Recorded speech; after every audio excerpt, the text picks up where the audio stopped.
Welcome to the deep dive. Today, we're really getting into managing those, intense ADHD meltdowns in kids. Yeah, and trying to look past just the behavior, right? Hmm. Seeing them more as, well, distress signals, less about defiance. Exactly. More like cries for help from a system that's just, well, overloaded. We want to help you cut through the noise. Right. So if you're navigating this, dealing with these challenges with your child, this deep dive is really for you. You've gone through a lot of notes, a lot of research. Yeah, our mission basically is to pull out the key strategies. We're looking at four main things today. Okay, what are they? First, de-escalation, like what to do in the moment. Yeah, Then figuring out triggers, playing detective. makes sense. Then support after the meltdown, which is crucial.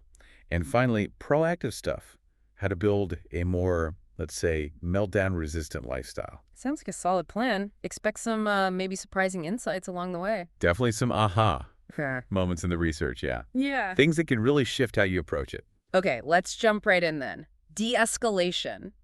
A meltdown hits, it feels like total chaos. It really can.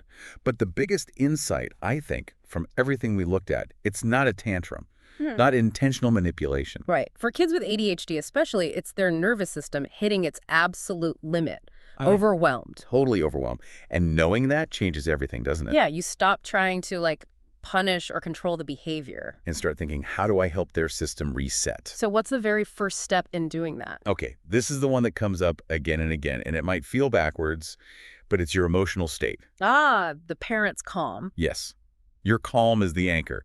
You have to model regulation first. The old put your own oxygen mask on first analogy. Exactly that, because Yeah. our research shows pretty clearly that your stress, your tension, it can actually make things worse for the child. Yeah. It escalates things. So practical tips, what does that look like in the heat of the moment? Well, it's about conscious effort, taking those deep breaths, even if you have to step away for a second, slowing your butt, a speech, right down. Keeping the tone neutral, even when it's really hard. Incredibly hard, but essential. Yeah. That's the foundation for everything else that follows. Okay, so you're calm. What next? I know my instinct is often to talk, explain, reason. And that's where things get interesting. Yeah. A lot of sources pointed out that during that peak meltdown phase, a child's ability to actually process language can just switch off. Like it's overloaded. The language centers just can't cope. Pretty much. It's like a circuit breaker trips. Yeah. So words, explanations, questions, they often just become more noise, more overwhelming input. Wow. Okay, so talking less is actually better. Drastically less. Minimal words, simple reassuring phrases. Things like, I'm here. Let's breathe. You're safe now, that Yeah. kind of thing. And definitely avoid asking why or giving instructions while they're in that state. Why are you doing this? Or stop that right now. Exactly. Yeah. It just doesn't compute then. Okay, so less talking. What about the environment? Great point. Reducing sensory input is another key strategy. If possible, try to move to a quieter, maybe dimly lit space. Turn down the volume on the world, essentially. Yeah, create a little haven. And sensory tools can be really helpful here too. Like what? Well, noise-canceling headphones are mentioned a lot. Weighted blankets for that calming, deep pressure feel. I've heard about those. Some people find them really grounding. They can be. Also things like a designated crash pad, just a safe, soft place to land or release energy, or even a meltdown kit. A kit. What goes in that? Things tailored to the child, but maybe sunglasses for light sensitivity, something safe to chew on like jewelry, maybe some fidgets, stuff to help regulate. Got it. So calm parent, minimal words, less sensory input. What else? Well, think about control. During a meltdown, the child feels completely out of control, right? Yeah, absolutely powerless. So offering very small, very limited choices can sometimes help give back a tiny bit of that control without adding more overwhelm. What kind of choices? Super simple ones, like, would you like to sit here or on the beanbag? Just two clear options. Yeah, not what do you want to do, Right. which is too broad. Exactly. Keep it contained. Yeah. It's about offering a little bit of agency. Okay. And then there's this idea of co-regulation. Yes, this is huge. It's basically your calm presence helping to regulate their nervous system, like tuning forks. So just being there calmly. Being nearby, if they can tolerate it, maybe you just sit quietly. Maybe you do slow, exaggerated breathing they can mirror. Or humming, maybe. I read that somewhere. Humming, gentle counting. Yeah.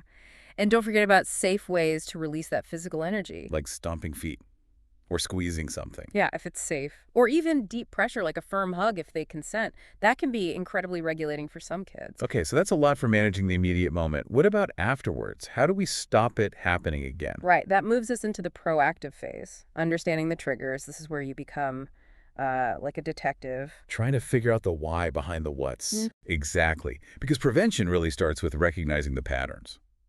What tends to lead up to a meltdown? So how do you track that?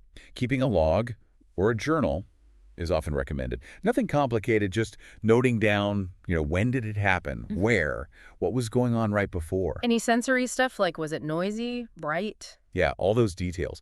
The goal is just to spot trends over time. Maybe it's always around homework time or after a busy outing. And talking about it afterwards, when they're calm. Yes, but the timing is absolutely critical. Wait until everyone's nervous system have had a chance to settle. Usually at least, say, 10, 15 minutes, maybe longer. Don't try to debrief while they're still recovering. Definitely not. And when you do talk, keep it non-blaming. No accusations. So instead of, why did you scream like that? Maybe something gentler. Yeah, like that seemed really tough. What part felt the hardest? Or what do you wish could have been different? Open-ended questions. And I remember seeing something about using visuals. Yes, that's a great tip. Drawing it out or using emotion faces or emojis can be much less confronting for a child than trying to find the words. Makes sense. So what are some common triggers we should be looking out for? Well, the research highlights several big categories. Sensory overload is huge. We talked about that a bit. Loud noises, bright lights. Scratchy clothes, sock seams, strong smells like perfume, crowded places. It can be anything that overwhelms their senses. Okay, what else? Transitions. Switching from one activity to another, especially if it's sudden or unexpected, like going from playtime to cleanup time. Oh yeah, those can be real flashpoints. Definitely. Then there are unmet needs. Basic stuff we sometimes forget. Like being hungry, thirsty, tired. Exactly. Or needing the bathroom, or just having way too much pent-up energy. Yeah. Physical state really impacts emotional state. And executive function challenges. Yes, that's a big one for ADHD. Tasks that require planning, starting, staying focused, they can feel impossible. Like the classic go clean your room. That can be completely overwhelming. Yeah. Breaking it down is key. But yeah, the frustration from hitting those executive function walls can easily spill over. What about social situations? Huge trigger. Misreading social cues, conflicts with friends, feeling pressured, and something called rejection sensitivity dysphoria, or RSD.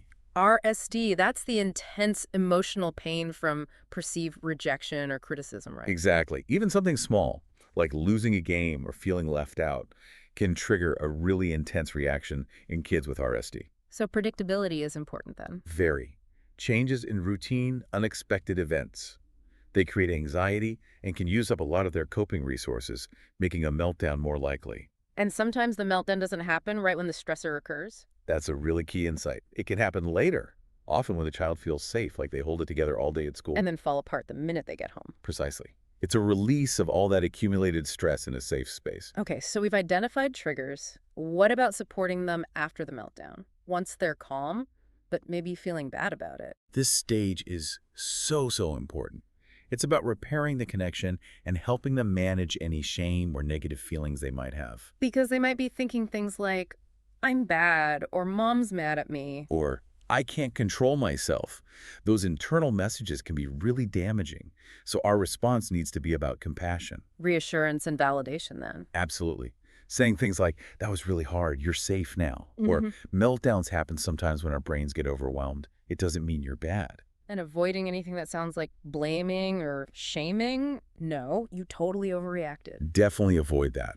Remember, their experience was very real, even if it seems disproportionate to us. And again, wait until they're fully calm before trying to talk about what happened or problem solve. Yes, reiterate that 10-15 minute buffer, or longer if needed. Let the nervous system fully reset. Then, collaborative, calm debriefing. Focusing on, okay, that was tough. What could help next time? Exactly. Solutions, not blame. And visuals can still be helpful here too. And then just reconnecting.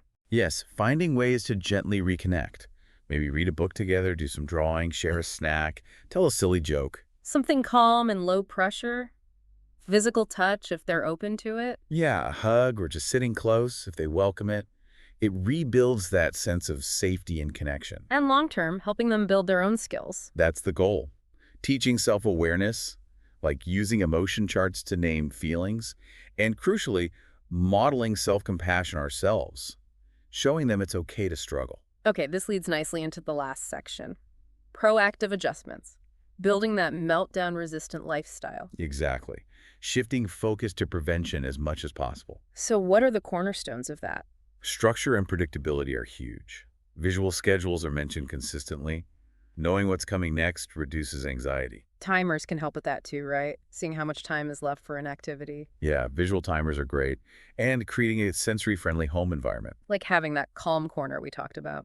Yes, a designated quiet space with soft lighting, maybe fidgets, comfy seating, and thinking about the general environment too, maybe swapping harsh overhead lights for lamps. Or having that sensory kit ready for outing. Definitely. Being prepared helps manage things on the go. What about preparing for those tricky transitions? Giving clear warnings is key. A 5-minute warning, then a 2-minute warning before switching activities. Using those visual timers again? Yep, and using simple language like, first we do this, then we do that, makes the sequence clear. And for bigger tasks that trigger that executive dysfunction overwhelm. Breaking them down. Using checklists. Instead of get ready for school, it's first shoes, then coat, then backpack. Much more manageable. Makes sense. What about teaching coping skills proactively? Yeah, not waiting for a meltdown. Practicing things like deep breathing, sometimes called flower breathing or bubble breathing when things are calm. Doing regular emotion check-ins? Like, how's your engine running right now? Exactly. Helping them identify feelings and body cues before they get too big, and involving them in finding solutions. Collaborative problem solving. Asking them, what helps you when you start to feel wiggly? Yes. Giving them ownership over their strategies is empowering. And we can't forget the basics. Never. Prioritizing sleep, regular snacks and hydration, plenty of movement breaks. These are non-negotiable foundations for regulation. And acknowledging their efforts. Absolutely. Positive reinforcement. Celebrating the small wins, the times they did manage a tricky situation or used a coping skill. And finally, just building in downtime. So important. Scheduled quiet time each day, just for decompression, letting their system have a break before it gets overloaded. Wow, okay. That's a lot of practical strategy there. It is. And the core message running through all of it, really, is seeing meltdowns as communication, signals of distress, not deliberate defiance. Yeah, our role is to be that safe harbor, that understanding presence. See the signal, respond to the need. It's definitely a journey, not a quick fix. It takes time, patience, learning what works for your specific child. Progress, not perfection, right? Exactly. Every child is different. Yeah. It's about finding what clicks for them and for your family. And remembering you're not alone in this. So many parents are navigating similar challenges. Absolutely. And maybe holding on to that phrase, you're safe, I'm not mad, we'll figure this out together. That feeling is key. A powerful message to end on. This deep dive is really just a starting point, isn't it? For sure. Hopefully it gives you some solid strategies to explore further and adapt for your own situation. Thanks for joining us for this deep dive.